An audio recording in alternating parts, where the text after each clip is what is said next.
nesta noite no Evangelho do Senhor Jesus através de Lucas, no capítulo de número 8.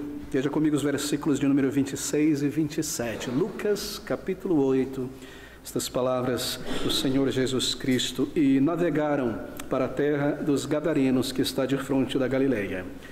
E quando desceu para a terra, saiu-lhe ao encontro, vindo da cidade, um homem que desde muito tempo estava possesso de demônios, e não andava vestido, nem habitava em qualquer casa, mas nos sepulcros. Nós retornamos a esse texto da Palavra de Deus depois de muito tempo. E o nosso tema nesta noite é o perdão de Deus, o que o perdão de Deus realiza em uma pessoa, é claro. Queridos amigos, conversão, isso é a respeito de conversão, uma ilustração da conversão. Conversão é algo maravilhoso. Palavras não são suficientes para expressar o que é a conversão. A conversão não pode ser simplesmente conceituada friamente em um dicionário de teologia. A conversão é uma experiência pessoal. É algo muito profundo. Ela realiza muitas coisas. A extensão do que a conversão realiza na vida de uma pessoa é imensa, é profunda, é grande. Mas deixe-me começar com um ponto importante aqui. Nós lidaremos com um milagre do Senhor Jesus Cristo, e eu não me canso de recordar a congregação sobre um dos propósitos dos milagres do Senhor Jesus Cristo. Sim, ele curava pessoas pela grande simpatia, compaixão que ele possui. Ele via a miséria, o estado, a tragédia em que as pessoas se encontravam, e por grande compaixão os curava. Mas lembre-se disso. O propósito do Espírito também, com o registro desses milagres, é ilustrar o caminho de salvação. Deixe-me trazer apenas um texto que prova isso. João capítulo 20, no versículo 30, o mesmo evangelista diz: Jesus, pois, operou também em presença de seus discípulos muitos outros sinais, isto é, milagres, que não estão escritos neste livro. Bem, porque estes foram escritos? Porque este do homem endemonizado sendo liberto foi registrado. Estes, porém, foram escritos para que creiais que Jesus é o Cristo, Filho de Deus, e para que, crendo, tenhais vida em seu nome. Este é o propósito dos milagres do Senhor Jesus. Eles são salvíficos. Eles ilustram, em várias maneiras, pelas condições várias dessas pessoas curadas, o estado espiritual, a enfermidade da alma, a paralisia da alma, a cegueira da alma, a morte da alma sem Deus, e também, em contraste, o poder do Senhor Jesus, a misericórdia do Senhor Jesus, a maneira como Ele, somente Ele, tem o poder e a autoridade para salvar, para perdoar, para libertar pecadores presos. E aqui está, penso eu, um dos milagres mais ilustrativos da condição em que um ser humano pode chegar ao se afastar de Deus. Veja, nós como pessoas, quando a Bíblia diz que nós somos pessoas pecadoras por inteiro, depravadas por inteiro, ela não está dizendo que nós não somos capazes de realizar algum bem. É claro que nós somos. Há ainda, embora enferrujado em nós, a imagem moral de Deus. O que a Bíblia quer dizer é que dentro de todo ser humano, cada criança, cada adulto, há o potencial para o pior possível. Assim há dentro de cada um de nós um Hitler, um Stalin, um assassino, um adúltero, um monstro. Há esse potencial. E quanto mais uma pessoa se afasta em sua consciência de Deus, mais se manifesta essa malignidade que há dentro de nós, o resultado do pecado. E aqui neste exemplo nós temos o estado de uma pessoa longe, muito, muito longe de Deus.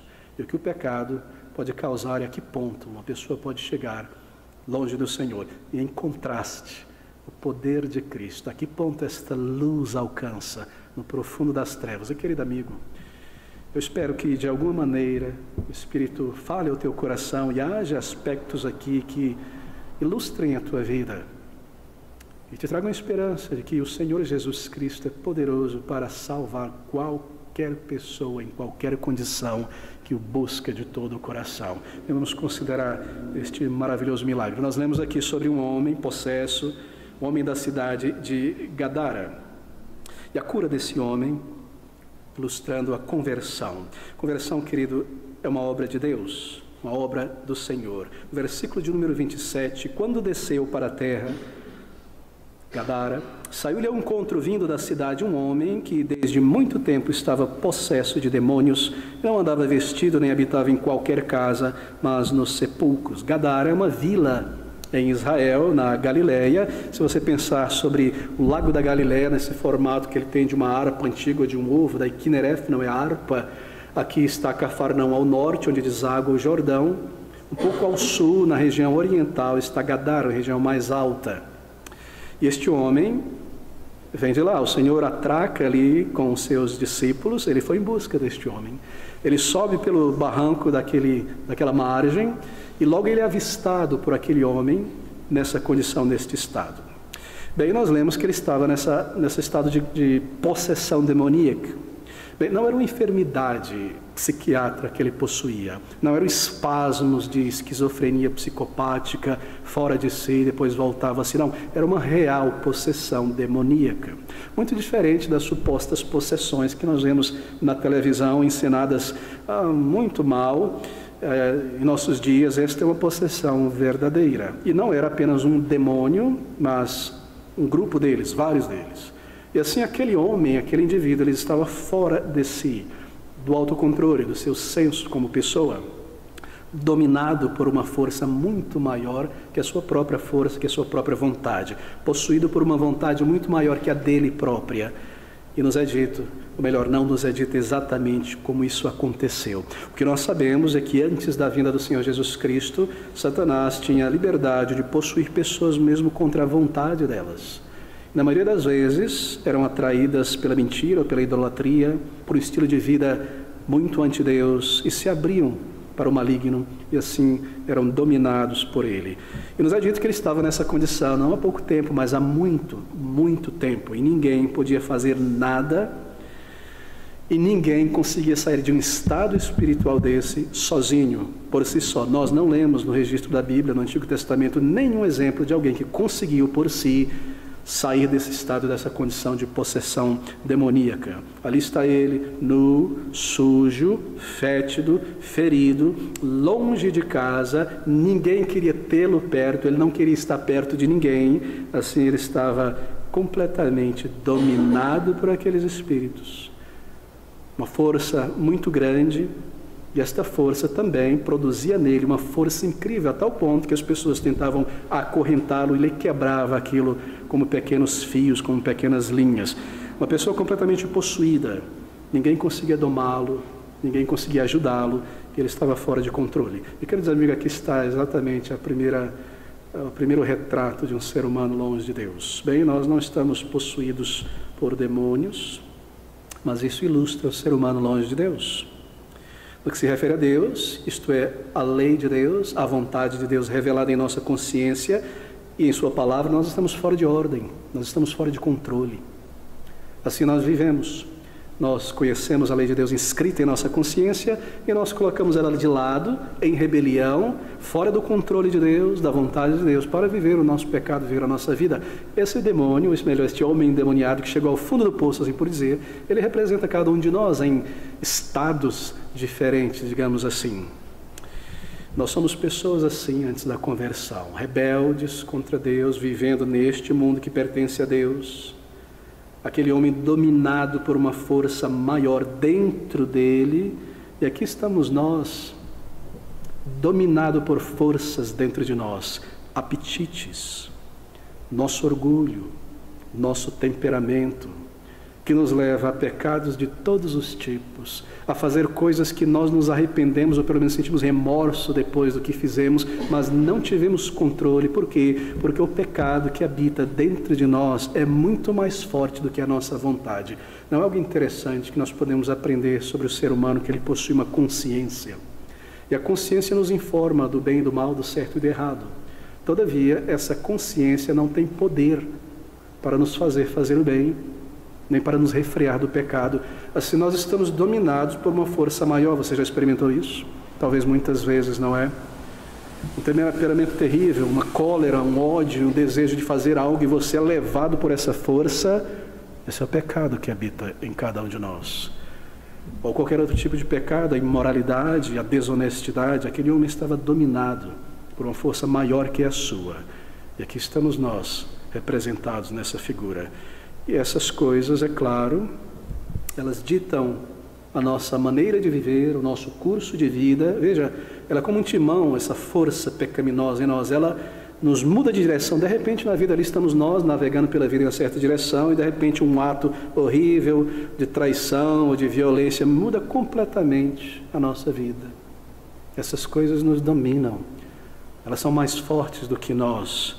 Aquele homem dominado desta maneira, e nós muitas vezes, queridos amigos, fazemos coisas que depois nós nos lamentamos tanto, coisas que nos afastam de Deus e ao mesmo tempo nos afastam, nos levam ainda mais longe de Deus, uma coisa atraindo outra, e o resultado de um erro, de um pecado, levando a um outro pecado ainda maior e mais longe de Deus, e nós não conseguimos, muitas vezes, nos controlar. Bem, algumas vezes sim, mas na maior parte do tempo não.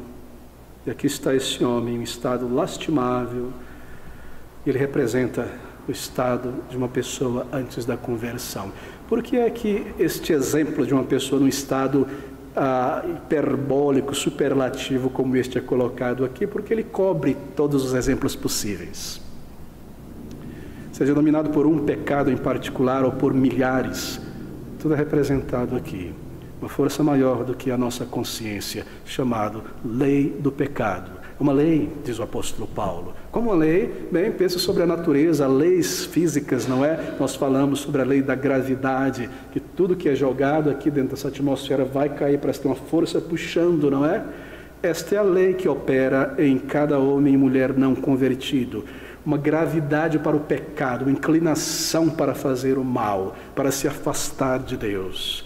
A menos que Deus intervenha em nossa vida, nós somos como este homem, fora de nós mesmos, embora conscientes de nossos pecados, levados por todo tipo de tentação para mais e mais distante de Deus. Bem, esse homem, nesse estado lamentável, ele parece ser um homem, pela descrição aqui da narrativa, um homem bastante imoral. Nós vemos a condição em que ele se encontrava. Queridos amigos, cada descrição do estado físico e mental deste homem representa algo sobre nós. Nós somos, às vezes, dominados por instintos baixos, animalescos, isto é, corporais, sensuais. E às vezes você chega a observar a que ponto um homem, uma mulher, é dominado por esses instintos mais baixos do corpo, ao ponto de se tornar uma pessoa totalmente imoral no seu vestimento, na sua postura, na sua palavra, nas suas piadas, na sua atitude, em tudo que tem. Parece que o perfume dessa pessoa é imoralidade. Esta pessoa foi dominada por isso, pelos sensos corporais, o desejo de satisfazer o corpo, ou talvez dominada por um senso de ser maior do que todo mundo, um ego absurdo. Isso está presente em tudo nessa vida. Ou talvez uma ira, esta pessoa está irada, sempre nervosa, dominada como que por um demônio, não de fato um demônio, entenda, mas por um pecado. E aqui está este homem completamente sujo, longe da sociedade, possesso. E aqui estamos nós, às vezes, dominados por uma tentação ou um pecado que experimentamos, de tal maneira este pecado domina que não importa mais nada. Não importa casamento, não importa castidade, não importa os votos que foram feitos, não importa o histórico de um relacionamento.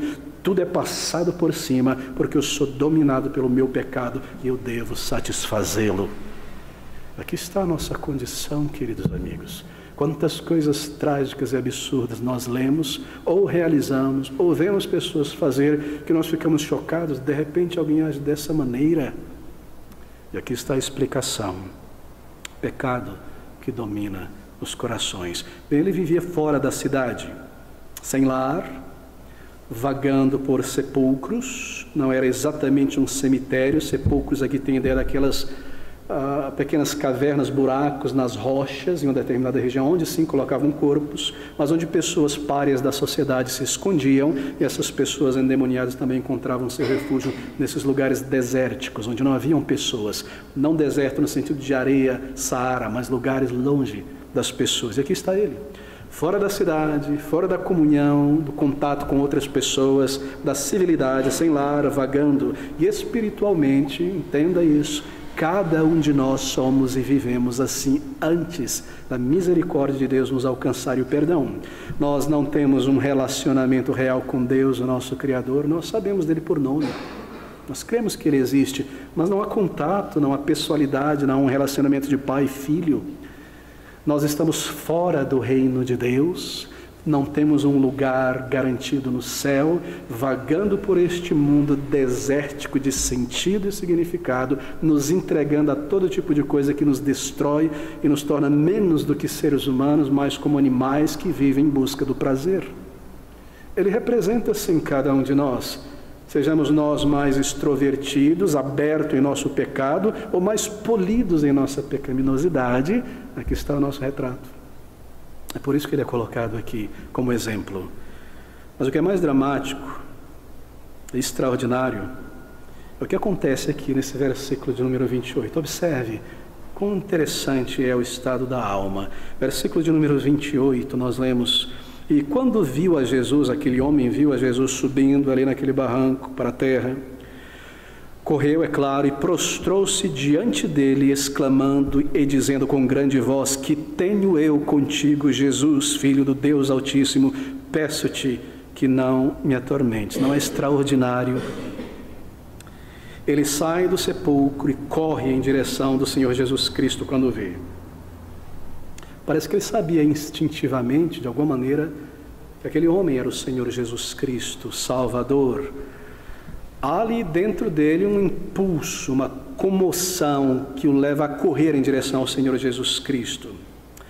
Parece que o seu corpo queria ajuda. Mas ao mesmo tempo você percebe que ele não queria, ou que ele recusava ajuda. Não é interessante? Parece que o seu corpo, a sua mente desejava a libertação daquela condenação. Ele de alguma maneira reconhece que aquele é Jesus Cristo, Salvador, ele corre em direção a ele, ele parece desejar ser liberto, ele reconhece que há poder em Jesus Cristo para realizar aquilo. Parte da mente dele desejava esta salvação, sair dessa condição, ser liberto, mas a voz que saía dele dizia o oposto: vá embora, que tenho eu contigo, Jesus. Uma pessoa dividida, não é? Em suas emoções. Dentro dele, aquela sua parte humana, pessoal, desejava a libertação, angustiado. Mas a voz que saía controlada, isto é, a mente controlada pelo maligno, parecia repudiar, empurrar para longe a salvação. E assim, queridos amigos, assim acontece conosco. Às vezes, dentro de nós, quando nós chegamos em uma condição terrível em nosso pecado, um desejo, não é, de sermos tirados dali. Eu me vejo sem força.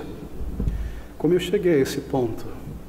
Como eu me afastei de Deus desta maneira? Uma força muito grande, eu permiti isso.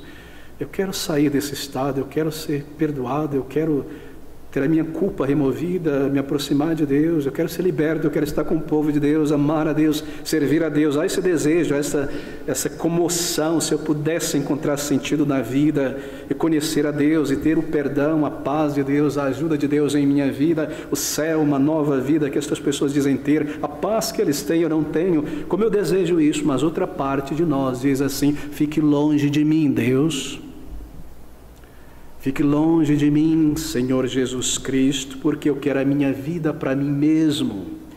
Eu não quero saber de Deus, assim, eu quero sair desse pecado. Mas eu não quero saber de Deus, eu não quero saber de Bíblia, não me fala sobre Bíblia, sobre crente, sobre igreja, sobre buscar a Deus. Eu não quero ter nada a ver com a Bíblia. Evangelho, igreja, nós nos assemelhamos a este homem. Emoções divididas. Ele disse: não me atormente, me deixe só. Ele resiste receber o auxílio que ele próprio desejava. Mas uma mudança ocorre na vida dele. E no versículo de número 29, o Senhor tinha ordenado àquela legião que saísse dele, porque tinha ordenado ao espírito imundo que saísse daquele homem, pois já havia muito tempo que o arrebatava e guardavam-no preso com grilhões e cadeias, mas quebrando as prisões era impelido pelo demônio para as regiões desérticas. O Senhor Jesus Cristo cura expulsando estes demônios. aqui está o poder do Senhor Jesus Cristo. É bastante resumida a ação. Provavelmente muitas outras coisas foram acontecendo, mas Lucas, o evangelista, ele coloca de uma maneira reduzida. Por quê? Porque o que interessa para nós é entender esse contraste. Algo aconteceu ali, e é exatamente isso que acontece na conversão.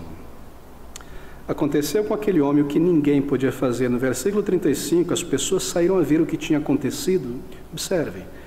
E vieram a ter com Jesus, acharam então o homem de quem haviam saído os demônios. Veja como Lucas coloca, vestido em juízo, sentado aos pés de Jesus.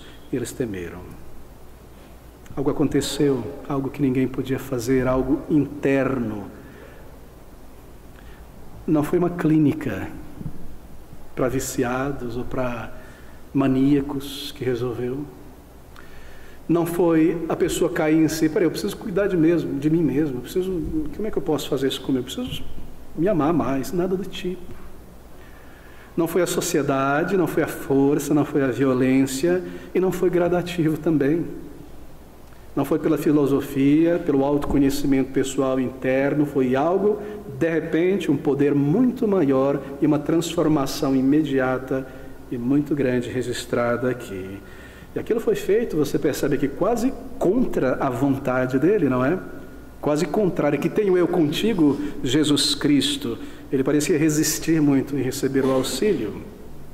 Algo radical, algo absoluto, algo completo. Por quê? Porque não poderia ser meia cura, ele voltaria ao seu pecado. Não poderia ser metade sarado e o restante permanecer. Já te sarei a metade, procura uma clínica agora, como nós vemos por aí, não é os milagres de muitos. Não, precisou ser imediato, de uma vez, por inteiro e completo.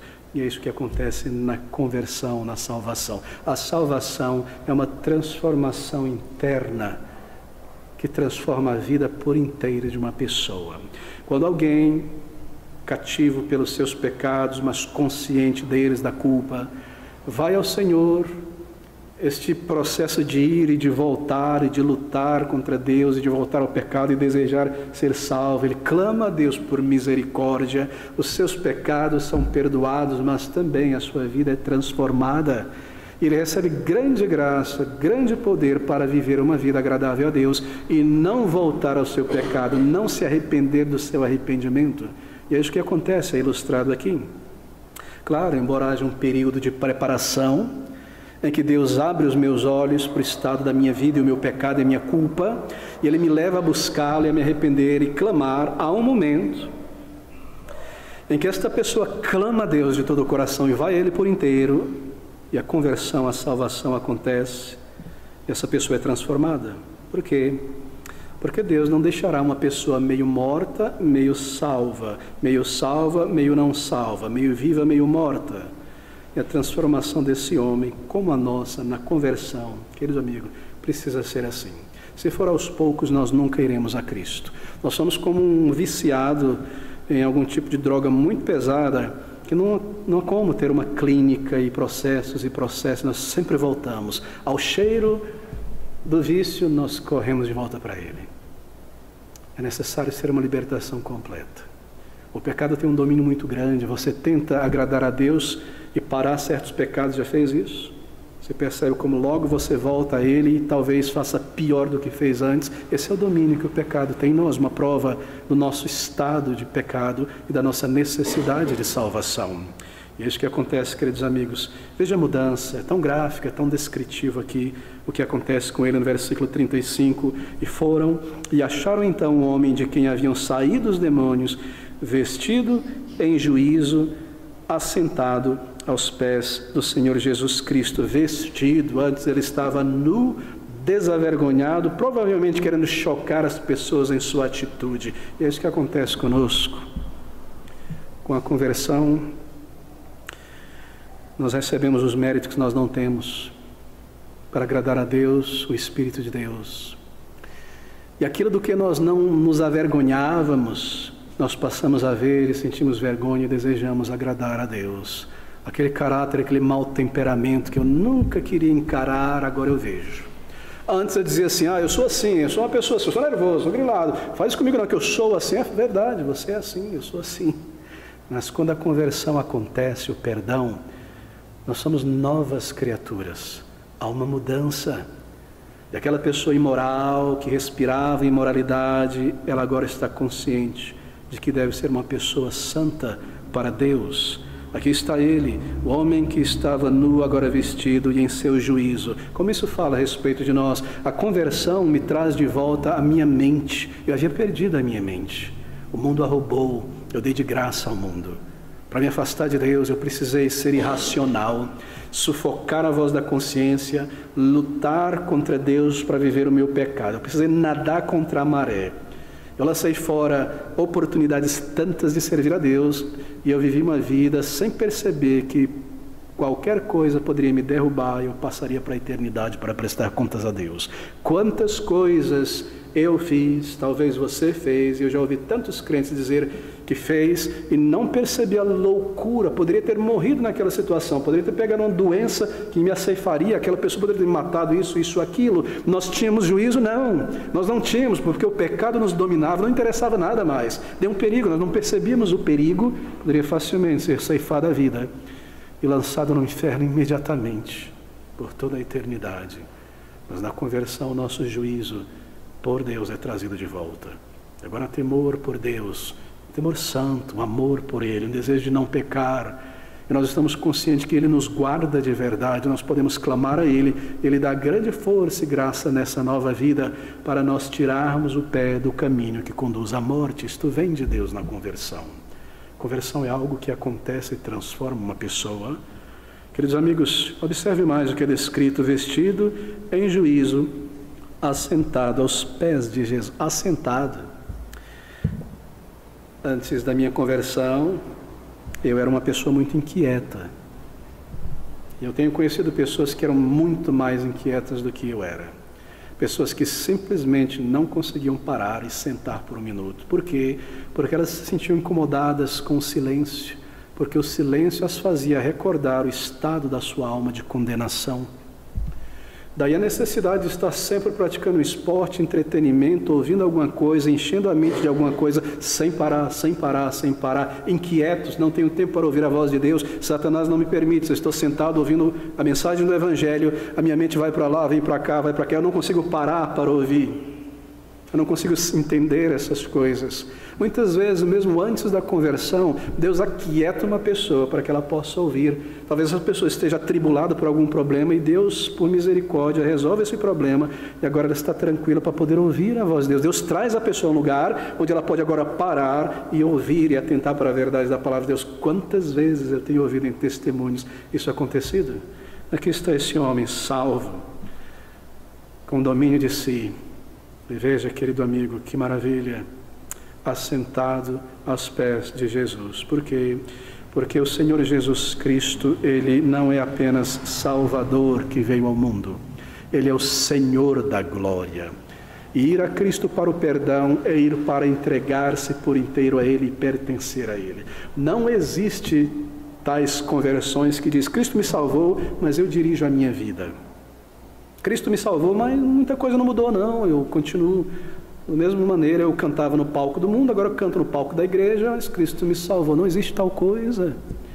Ser salvo é pertencer a Cristo, e o seu senhorio está sobre a nossa vida, e voluntariamente nós nos submetemos a Ele, aos pés de Cristo, para adorá-lo, para servi-lo e para aprender dele. Conversão é algo que muda a vida. Não é apenas, eu levantei a mão um dia, eu me senti tão emocional com esta mensagem, eu disse, isso é para mim, essa mensagem é para mim, eu aceito, bom, vou lá, agora vamos procurar fazer alguma coisa na igreja, engajar, ser batizado, mas nada mudou, o pecado continua a dominar dentro de mim, na mente, no coração, nas ações. Isso não é conversão, querido amigo, não se iluda com isso. E esta mensagem, este milagre, é um milagre de misericórdia registrado aqui, como diz o apóstolo João, para nós crermos, primeiro, que esse é o estado em que nós nos encontramos de fato, e segundo, que Cristo, quando salva, Ele salva por inteiro uma pessoa. Aqui está, esse milagre nos ensina, bom, que conversão, primeiro, não é uma obra que eu realizo em mim mesmo, não é o resultado do meu esforço em melhorar. Isso não é salvação, não está ligado ao meu merecimento, à minha religiosidade, quão grande, quão profunda e intensa ela é. Se nós imaginamos que podemos merecer a salvação, bem, então nós estamos muito longe de compreender o que é salvação. Você pode fazer muitas coisas boas neste mundo e ao mesmo tempo em tua mente e coração está muito longe de Deus. Esse homem, por exemplo, não tinha nada de moral a oferecer a Deus pela salvação da sua alma. O que ele possuía de moral? Qual era o mérito? Quais são os pontos que ele tinha para dizer: Senhor, aqui está esse traço na minha personalidade que é digna de ser coroada, galardoada, premiada com a tua salvação, porque eu sou assim, eu tenho esse lado meu bom. Não, nada, absolutamente nada. E essa é a prova que não há nada em nós que nos recomende, nos reconcilie a Deus. É uma questão de misericórdia, é uma questão do amor de Deus, é uma salvação que Ele dá a quem não merece, Ele salva a quem não pode salvar a si mesmo, por isso é salvação. Conversão é uma obra tão grande, tão profunda, porque ela revela tudo que está errado dentro de nós. E nós passamos a ver o nosso estado. Nós vemos isso nesse homem. E porque a conversão é algo lá no fundo da alma, profunda, nós não podemos realizar em nós mesmos, nós precisamos clamar a Deus por isso. A Bíblia às vezes ilustra a conversão, salvação, como a troca de um coração, como tirar esse coração velho e receber um novo. Coração no sentido de um princípio de vida, de inclinação, esse coração velho bombeando sangue, contaminado por todo o corpo, pensamentos, memória. Eu preciso de um princípio novo, um novo coração para amar a Deus. Mas veja, essa é uma cirurgia que você não consegue realizar em si mesmo. Você não pode deitar nessa cama hospitalar e pegar o bisturi, se cortar e abrir, tirar aqui a artéria, ver, separa, pão, costura. Não, você não consegue fazer, eu não consigo mudar o estado interior da minha alma para ser uma nova pessoa. Essa cirurgia de um novo coração precisa ser realizada pelo Senhor. Tudo o que eu faço é isso. Senhor, aqui estou eu sou um adúltero, eu sou um ladrão, eu sou um mentiroso. O Senhor me fez ver agora, como um filme em minha mente, todos os meus pecados. Senhor, me livra, me perdoa. Eu trago o meu coração pecaminoso, sujo a Ti, tira-o de mim, me dá um novo coração. Me perdoa, me salva, opera em mim, muda a minha alma. É tudo o que nós fazemos. Nós vamos a Ele como pessoas enfermas e pedimos a Ele. Isso é fé. Que Ele faça o que somente Ele pode fazer, deseja fazer, que nós não desejamos de fato, embora desejemos, e não conseguimos na realidade.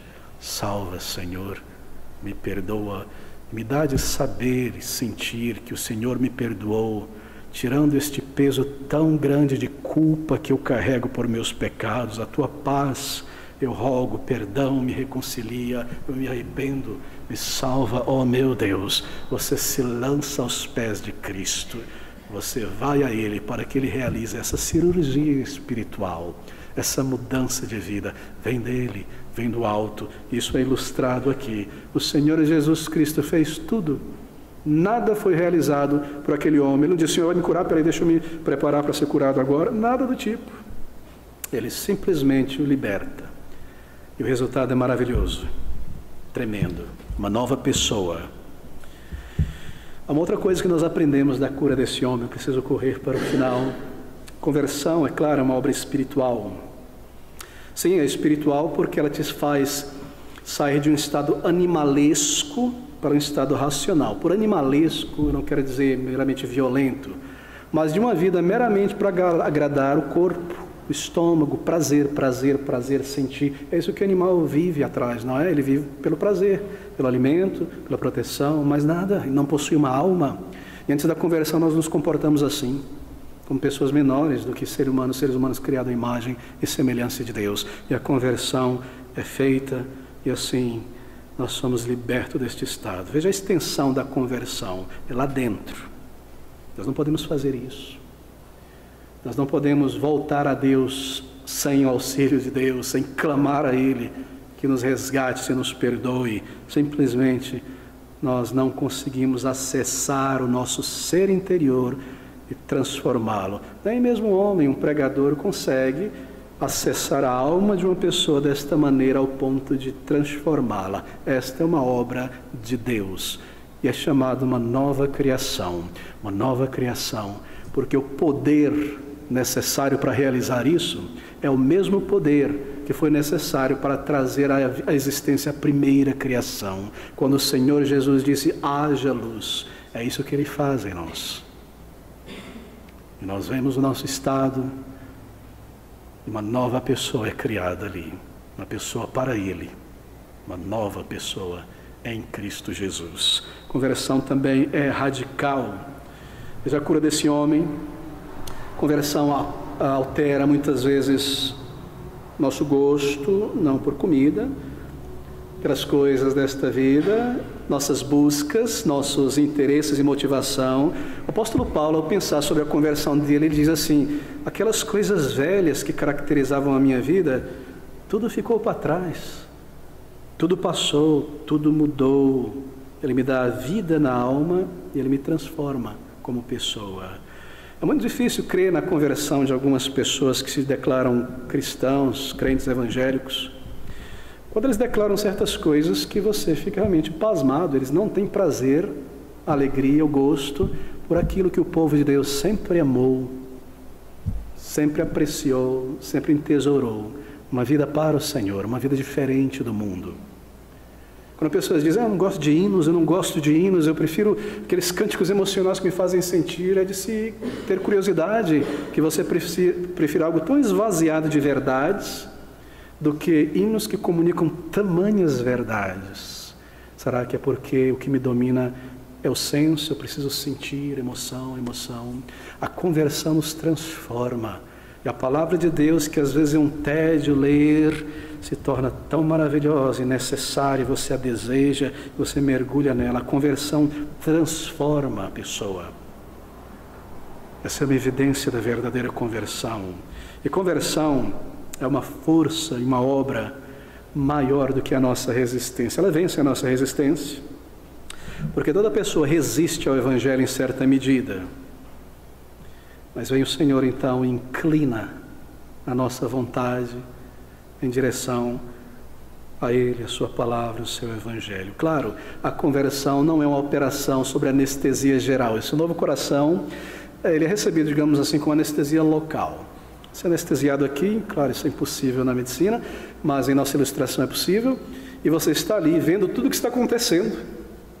Você está consciente que Deus está te quebrantando, fazendo você ver a tua vergonha, te levando a um lugar de arrependimento, a tristeza na alma, e depois você está consciente que Ele te deu um novo coração que pulsa dentro de você, uma nova pessoa. Tudo é consciente. Não é fechar os olhos e me entregar emocionalmente a alguma coisa que eu senti, não, é reconhecimento do meu pecado. É ir a Cristo, é clamar a Ele, e é saber e conhecer que Ele aceitou o meu arrependimento e me deu uma resposta de paz. Isso só pode ser realizado pelo Senhor, não por nós. E a conversão, querido amigo, acontece por inteiro. Uma vez que você vai a Cristo, sim, pode haver um período de preparação em que eu encaro os meus pecados, ouço o Evangelho, mas quando você vai por inteiro, você é perdoado. Isso é chamado de nascer de novo. O bebê é preparado por alguns meses, mas quando ele nasce por inteiro. Ele não sai uma parte, depois outra parte, semana que vem, ele vem por inteiro. E ele sabe, depois que nasceu, a mãe sabe, e as pessoas que estão em volta sabem que ele é uma nova pessoa existindo. E todos verão, e todos saberão, gostem ou não gostem, é visível, é claro, é uma mudança tão grande, é uma obra do Senhor. Conversão deve ser de Deus, ela é tão extensa em nós no resultado, ela é tão profunda. Assim, querido amigo, a conversão para realizar todas estas coisas que o ser humano não consegue, jamais pode realizar, ela só foi possível porque o Senhor Jesus Cristo veio aqui entre os homens pecadores. Ele veio como a Bíblia prometeu, Cristo, Filho de Deus. Ele revestiu-se de um corpo para sentir, sofrer. Ele deveria sofrer, porque ele estava pagando o meu pecado. Um corpo para morrer, porque ele é o Cordeiro de Deus que tira o pecado. Um sacrifício substitutivo. E ao entregar-se daquela maneira, ali, toda a minha mancha, culpa, todo o registro do meu mal, meu currículo tenebroso, foi colocado sobre ele. Ele pagou diante de Deus. E é por isso que ele pode reconciliar um pecador que vai a ele em arrependimento para a salvação. Ele tem o poder, o direito dado por Deus, os méritos para fazer isso. E nós nos dirigimos a ele. Conversão é algo tão maravilhoso. Minha pergunta é esta: você já foi ao Senhor Jesus para esta conversão verdadeira, uma nova vida? Querido amigo, esse caso tão dramático aqui, triste, na verdade ele deve ser de encorajamento, porque lembre-se disso, o Senhor é um Deus de bondade e misericórdia. E isso foi colocado aqui, estas coisas foram registradas aqui para que você creia nesta noite, que Deus pode te salvar se você for a Ele, em tua alma, clamando por misericórdia, mas eu não consigo ir. Então se lance simplesmente aos pés de Cristo, um clamor do coração, se entregue por inteiro. Ouça essas palavras, essa mudança tão radical, tão tremenda, tão fácil para o Senhor Jesus Cristo. E os que tinham visto contaram-lhes também como fora salvo. Chegaram e viram aquele homem todo transformado. Foi tão fácil, não é? Tão fácil para ele, tão fácil para nós. Ele foi resgatado, mas foi tão difícil para o Senhor Jesus Cristo alcançar este ponto, este momento, em que Ele pode dar a uma pessoa, de fato, o perdão e uma nova vida. Foi tão difícil, queridos amigos, foi tão doloroso, que o amor de Cristo te constranja, te faça crer que Ele pode te salvar. E você, atraído por este amor tão grande, uma nova vida, uma vida pura, uma vida transformada para o Senhor, corra a Ele, mesmo sem força, mesmo que teu corpo, teu pecado diga: afasta-te de mim, Senhor, eu não quero a luz. Clame a Ele, clame a Ele. Ele ouvirá o clamor do coração. Ele ouve o clamor do coração. Ele irá te salvar e você saberá que Ele te fez uma nova pessoa em Jesus Cristo. E agora você tem um lugar no céu. E agora você tem Deus em tua vida, Cristo em tua vida, salvo, liberto, uma nova pessoa para o Senhor. Aqui está o nosso Salvador, Cristo Jesus. Vamos orar juntos. Bendito Deus, Santo e Eterno Pai do Senhor Jesus Cristo. Que grande amor do Senhor, que grande poder Ele tem, que demonstração de imensa misericórdia a pecadores que nada merecem senão a justa condenação como nós. Graças te damos por esta graça revelada, esta graça comunicada mesmo nestes últimos dias, o perdão oferecido, a vida que há em Jesus Cristo, porque Ele está vivo e continua poderoso para salvar. Senhor, convence-nos de nosso pecado, liberta-nos do domínio dele, leva-nos aos pés do Senhor Jesus Cristo pela fé, em profundo e verdadeiro arrependimento e entrega para este perdão, para esta nova vida em Jesus Cristo. É o que te rogamos em nome dele, ó Senhor, e para o teu louvor oramos. Amém.